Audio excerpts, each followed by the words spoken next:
Hello दोस्तों, स्वागत है आपका medialungs.com में। और इस वीडियो ट्रेनिंग सीरीज़ में मैं आपको सिखाऊंगा म्यूज़िक थ्योरी के बारे में। म्यूज़िक थ्योरी से रिलेटेड वर्ड जैसे scale, note, code, progression, base line या जो भी हैं, इनके बारे में हम इस वीडियो ट्रेनिंग सीरीज़ में बात करेंगे। अगर आप सिंगर हैं या आप म्यूज़िक बनाना चाहते हैं या फिर आप म्यूज़िक इंस्ट्रूमेंट प्ले करते हैं, तो वहाँ पे आपको म्यूज़िक थ्योरी का नॉलेज होना बहुत ज़रूरी है। तो यहाँ से बात आती है कि आखिर ये म्यूज़िक थ्योरी है क्या?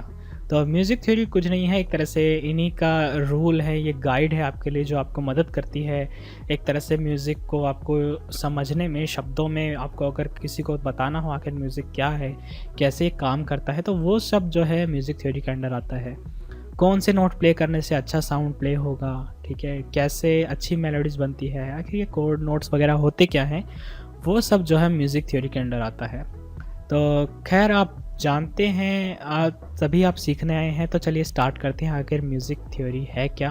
तो यहाँ म्यूज़िक थ्योरी के अंदर जो सबसे जुड़ा बेसिक शब्द है उसे हम नोट कहते हैं, या हिंदी में जिसे हम सुर कहते हैं। तो सुर जो है एक तरह से बोल सकते हैं यूनिट है म्यूज़िक की, सबसे बेसिक जो शब्द है वो होता है। तो आखिर ये है क्या? तो म्यूज़िक थ्योरी को खैर सीखने के लिए काफ़ी सारे इंस्ट्रूमेंट आप यूज़ कर सकते हैं। फॉर एग्ज़ाम्पल आप चाहे तो गिटार पे सीख सकते हैं, पियानो पे सीख सकते हैं। लेकिन पियानो जो है सीखने में काफ़ी आसान है, क्योंकि आप डायरेक्टली यहाँ पे की देख सकते हैं। जबकि जो गिटार वगैरह है वहाँ पे कॉम्बिनेशन वगैरह होता है, आपको वो मतलब स्ट्रिंग वगैरह दबानी पड़ती है, बट हम उतना अभी जाते नहीं। पियानो में मैं आपको सिखाऊंगा, लेकिन ये जो रूल वगैरह हैं ये आपके हर इंस्ट्रूमेंट पे लागू होते हैं, चाहे वो आपका गिटार हो, चाहे आपका वो सितार हो, चाहे वो आपका वायलिन, बांसुरी या कुछ भी हो। आपको इनकी अगर नॉलेज है कि कैसे कोड आपको प्ले करना है, कौन से कोड प्ले करने से अच्छा साउंड आएगा, कौन सी नोट प्ले करना है, कौन सा सुर मुझे बजाना है, कौन सा सुर मुझे गाना है, तभी वो अच्छा लगेगा सुनने में। फिर चाहे इंस्ट्रूमेंट कोई भी हो, चाहे वो आपका गला ही क्यों ना हो।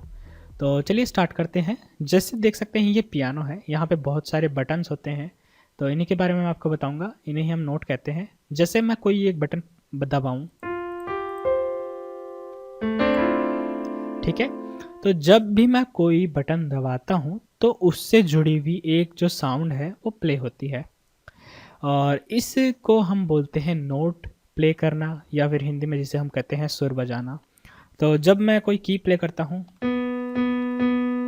तो हम इसे कहते हैं नोट प्ले करना। और इसी तरह आप चाहें तो गाते हो तो अभी आपको इसे गाना पड़ेगा इस तरह से करके। तो मैं सिंगर नहीं हूँ, बट मैं आपको एग्जांपल दे रहा हूँ, हाँ इस तरह से। तो हम क्या है यहाँ पर एक सुर प्ले करते हैं, एक नोट प्ले करते हैं। अब इन्हें आखिर बोलते क्या हैं, ठीक है? तो जैसे आपने हिंदी में सुना होगा सुर 7 होते हैं, स रे ग म प ध नि, फिर दोबारा से सा। तो वो एक तरह से पहला वाला सा ही रिपीट होता है। इसी तरह से इंग्लिश में होते हैं A B C D E F G, ठीक है? तो यहाँ पे जो हमारा हिंदी का सा होता है वो इंग्लिश का सी होता है। तो वो ए से स्टार्ट नहीं होता, सी से स्टार्ट होता है। सी डी ई एफ जी, फिर ए बी। तो सारे गा मा पा धा नी is equals to C D E F G A B. तो हिंदी के सारे गा मा पा धा नी और इंग्लिश के C D E F G A B जो है सेम होते हैं। अब आप यहाँ पूछेंगे भाई कीबोर्ड में यहाँ पियानो में कहाँ है वो? तो आप अगर ध्यान से देखें यहाँ पे, तो यहाँ पे आप बोलेंगे कि हमने तो सुर साथ ही सुनते, लेकिन यहाँ पे तो इतने सारे बटन हैं, इतने सारे सुर हैं। तो यहाँ पे बहुत ज़्यादा नहीं है, ये बार बार रिपीट हो रहे हैं। अगर आप ध्यान से देखें, यहाँ पे 2 ब्लैक कीज़ हैं, ठीक है? इनके बीच में फिर गैप आता है, यहाँ पे ब्लैक कीज़ होनी चाहिए थी पर नहीं है।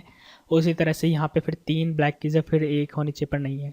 तो ये जो बीच का गैप है, अगर आप ध्यान से देखें, यहाँ पे 2 ब्लैक कीज़, फिर गैप, फिर 3 ब्लैक कीज़, फिर गैप, ठीक है? तो ये वाला जो पोर्शन है आपका बार बार रिपीट हो रहा है, जैसे कि आप अभी स्क्रीन पर देख सकते हैं। यहाँ पर 2 ब्लैक कीज़, फिर जगह खाली 3 ब्लैक कीज़, 2 ब्लैक कीज़ जगह खाली, 3 ब्लैक कीज़। सेम इधर आ जाइए, 2 ब्लैक कीज़ जगह खाली। तो आप देख सकते हैं यहाँ पे काफ़ी सारे सेक्शंस बने हुए हैं।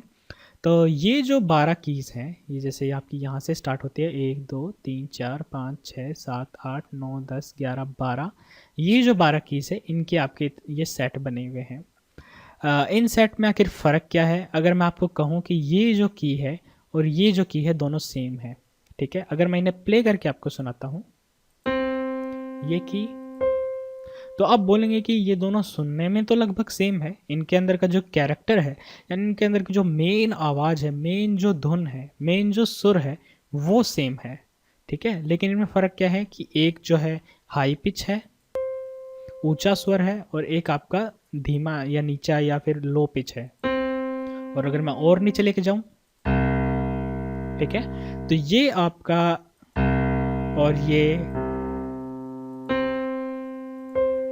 ये जो सारी कीज़ है, ये जो आपके सारे नोट है, ये सुनने में आपको सेम लगते हैं कि पता चलता है इनका जो मेन इनकी जो टोन है वो सेम है।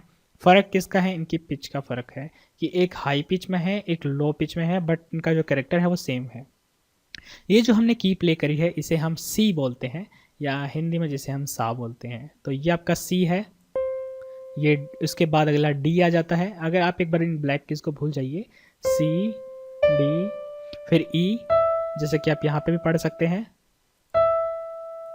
एफ, जी, एच, ये फिर एच नहीं होता, यहाँ पे आपका ए आ जाता है, फिर बी। तो ये आपका रिपीट होता रहता है फिर।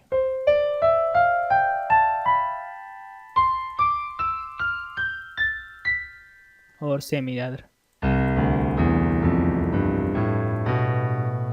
ठीक है। और ये जो है ये सेम आपकी कीज़ जो है रिपीट होती रहती हैं। अब बोलेंगे इनमें फ़र्क क्या है? ये भी सी है, ठीक है, और ये भी सी है, तो इनको आखिर हम डिफ्रेंशिएट कैसे करें? तो इसके लिए इनको अलग अलग ऑक्टेव में हम डिवाइड करते हैं। तो जैसे अगर मैं इसको बोल दूँ, मान लीजिए C4 और इसको हम बोलेंगे C3, तो इनके आगे एक नंबर होता है। खैर इसको मैं और अच्छे समझाने के लिए आपको दूसरे सॉफ्टवेयर में लेके चलता हूँ। ये जो सॉफ्टवेयर है इसे हम बोलते हैं FL स्टूडियो। शुरू में आपको ये कॉम्प्लिकेटेड लग सकता है, बट आप देखें ये जो हमारा पियानो था ये इस तरह से कीज़ थी, यानी हॉरिजॉन्टली, वहाँ पे ये आपकी कीज़ जो है वर्टिकली दे रखी हैं, ठीक है। और यहाँ पे आप इनके आगे नंबर भी दे सकते हैं। ये जैसे C5 लिख रखा है,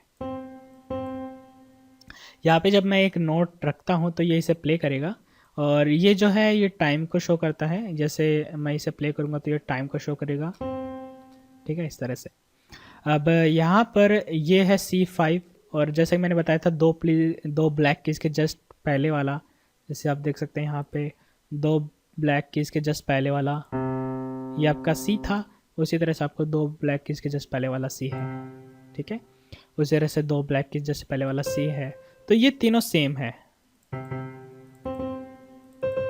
फ़र्क किनका है कि पिच का, एक भारी है और एक लो पिच में है, यानी एक भारी है और एक हाई पिच में है। तो इसका आगे हमने 4 नंबर लगा दिया, इसका मतलब है ये जो है चौथे ऑक्टेव का सी है, ये 5वें ऑक्टेव का सी है, और ये छठे ऑक्टेव का सी है। तो एक तरह से ये ग्रुप बना दिया हमने पूरा। इसके अंदर की अगर मैं सारी कीज़ रखूं, ठीक है, तो ये सारे आपके चौथे ऑक्टेव के अंदर के हैं, ये सारे 5 ऑक्टेव के अंदर के हैं।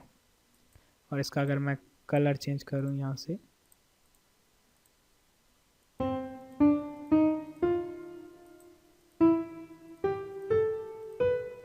ठीक है,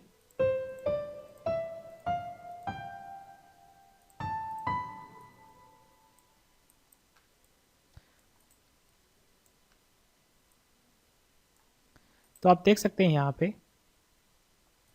ये आपका चौथा ऑक्टेव है, ये आपका 5वां ऑक्टेव है, ये आपका छठा ऑक्टेव है।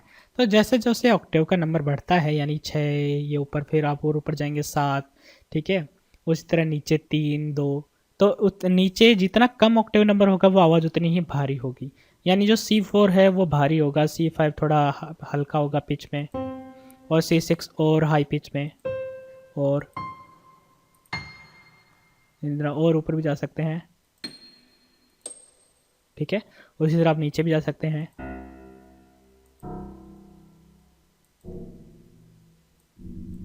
इस तरह से।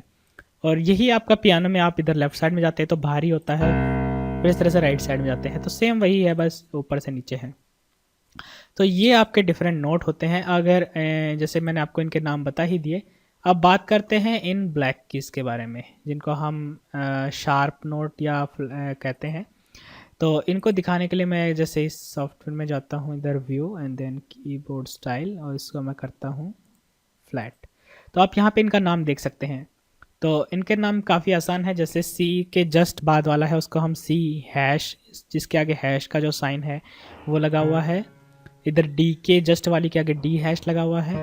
आप देख सकते हैं ई और एफ के बीच में कोई हैश नहीं होता। फिर इसके बाद में एफ हैश और फिर जी हैश और फिर ए हैश, और इनको मैं हटा देता हूँ अभी के लिए, क्योंकि आगे फिर ये सेम रिपीट होते जाते हैं। जैसे कि आप देख सकते हैं सेम अगले ऑक्टेव वगैरह चलते हैं। तो ये हमारी कीज़ होती हैं। ये आपका C D E F G A B, और ये आपका है C hash D hash F hash G hash A hash.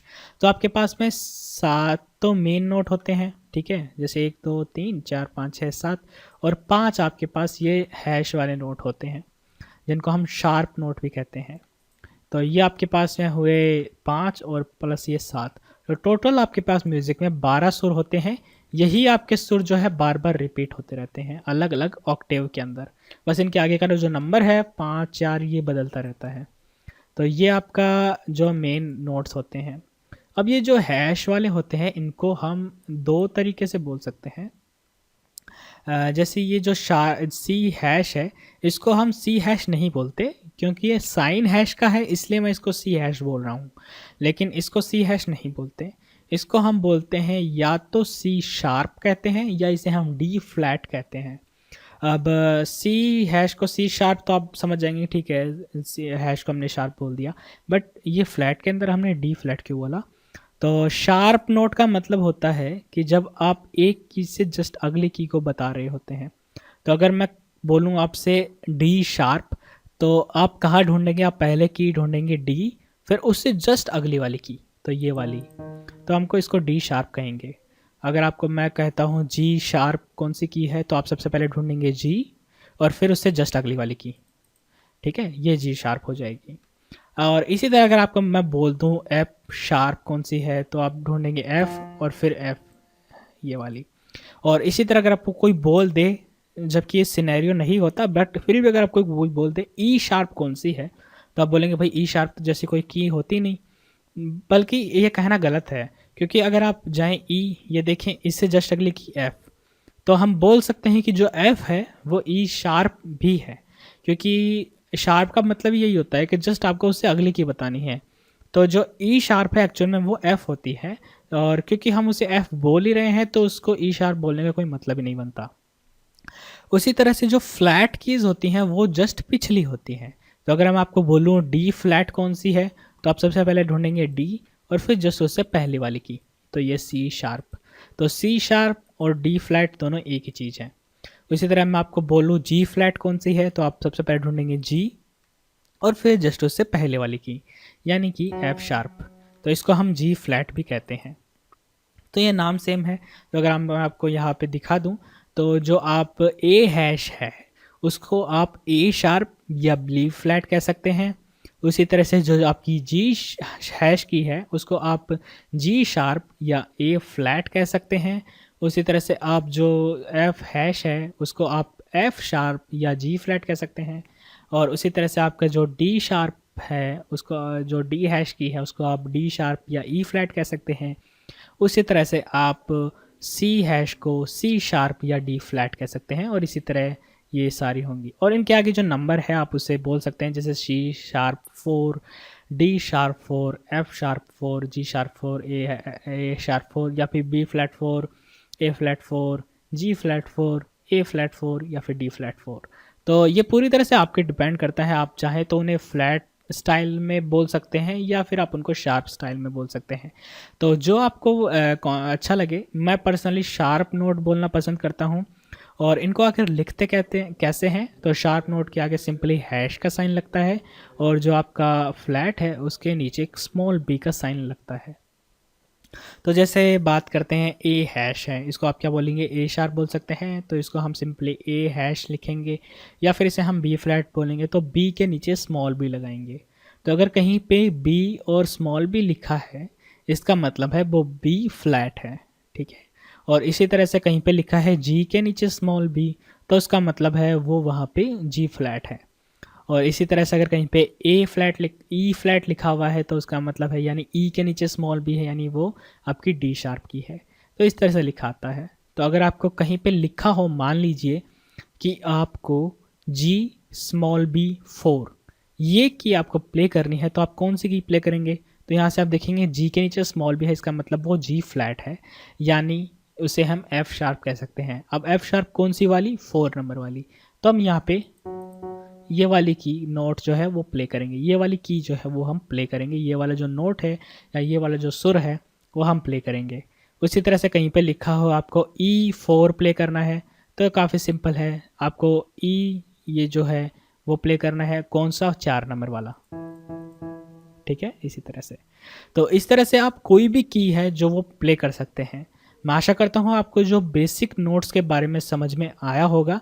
अगर आपको स्टिल कोई प्रॉब्लम है तो आप मुझे नीचे कमेंट्स में पूछ सकते हैं। इसके अलावा आप मुझे फेसबुक पेज के ऊपर भी मैसेज कर सकते हैं। तो मैं आशा करता हूँ ये चीज़ आपको समझ में आई होंगी। इसी तरह के और वीडियोस के लिए आप मेरे चैनल को सब्सक्राइब करना ना भूलें, और एडवांस ट्यूटोरियल्स के लिए और ज़्यादा जानकारी के लिए आप मेरी वेबसाइट यानी medialearns.com पर भी जा सकते हैं। तो इसी के साथ मैं आपसे मिलता हूँ मेरी अगले वीडियो में। So thank you for watching this video. I am Devendra Singh and I will see you next time. Thank you.